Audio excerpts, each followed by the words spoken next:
హైదరాబాద్ హబ్సిగూడలో దారుణ ఘటన చోటు చేసుకుంది. ఓయూపీఎస్ పరిధిలో మతిస్థిమితం లేని 4 ఏళ్ల బాలికపై వైద్యుడు రంజిత్ లైంగిక దాడికి పాల్పడ్డాడు. 4 నెలల నుంచి Habsiguda vibrant wings children development కేర్లో చిన్నారి వైద్యం తీసుకుంటుంది. చిన్నారి మానసిక స్థితి బాలేదని తెలుసుకున్న రంజిత్ అదే అదునుగా లైంగిక దాడికి పాల్పడ్డాడు. ఇక చిన్నారి పరిస్థితిపై అనుమానం వచ్చిన తల్లి చికిత్స నిమిత్తం ఆసుపత్రికి తీసుకువెళ్లింది. విషయం తల్లికి వివరించడంతో చిన్నారి తల్లి పోలీసులకు ఫిర్యాదు చేసింది. బాలికను చికిత్స నిమిత్తం గాంధీ ఆసుపత్రికి తరలించారు.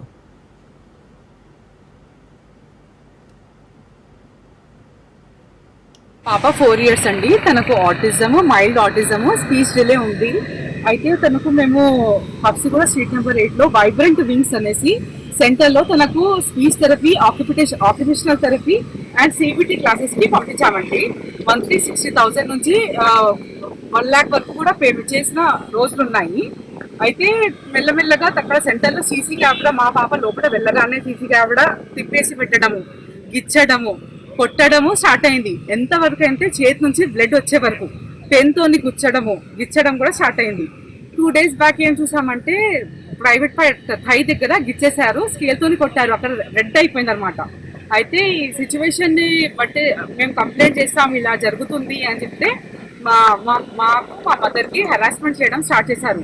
మీరు ఒక పోలీస్ స్టేషన్కి వెళ్తే మీ పాపని కిడ్నాప్ చేస్తాం, మీ పాపకు డేంజర్ ఉంటుంది, అది అని చాలా టార్చర్ పెట్టారు. అయితే కూడా నేను ధైర్యం చేసుకొని మా లోకల్ పోలీస్ స్టేషన్ వచ్చేసి కంప్లైంట్ చేశాను. ఇవాళ నాకైతే జస్టిస్ కావాలి. నెక్స్ట్ ఏ పిల్లలకు కూడా ఇలా జరగకుండా కావాలి. ఆ సెంటర్ పేరు వచ్చేసి వైబ్రెంట్ వింగ్స్. అలా అంటే సీసీ కెమెరా టర్న్ చేసుకుంటున్నారు కదా, మాకు అర్థం కావట్లేదు. మేము అడిగితే మాత్రం అలా కొడితేనే స్పీచ్ వస్తుంది అనేసి చెప్తున్నారు. కాకపోతే అది ట్రీట్మెంట్ అంటున్నారు, కానీ ఏ ట్రీట్మెంట్? నేను కూడా స్పెషల్ ఎడ్యుకేషన్ చేశాను, నేను కూడా పిహెచ్డి సైకాలజీలో చేశాను. మీరు ఏదైనా పెద్ద పెద్ద డాక్టర్స్ని అడగండి, nowhere it says that we have to harm the kids. ఇప్పుడు గవర్నమెంట్ స్కూల్లో కానీ ప్రైవేట్ స్కూల్లో కానీ పిల్లల్ని టచ్ చేస్తే that is equal to corporal punishment.